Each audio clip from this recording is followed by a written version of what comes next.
बुर्ज Aries वालों के लिए ये वजीफ़ा बड़ा ख़ास है, क्योंकि 2025 में भी इनके ऊपर सैरागान की नहुसत रही है और 2026 में भी ज़ायचे के अंदर इनके ऊपर नहुसत नज़र आ रही है।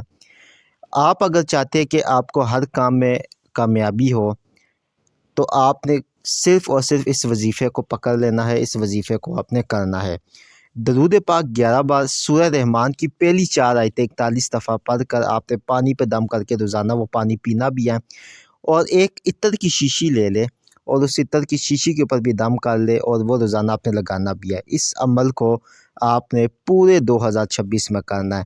माल, दौलत, पैसा, इज़्ज़त, बुलंदी, शोहरत, हर ख्वाहिश इस वजीफ़े की बरकतों से आपकी पूरी होगी बुर्ज हुम्मल एरीज़ वाले। और ये मेरी बात लिखवा लें, क्योंकि ये वजीफ़ा ख़ुसूसन एरीज़ वालों के लिए निकाला गया है। बहुत ज़बरदस्त वजीफ़ा है। चैनल को सब्सक्राइब करें, वीडियो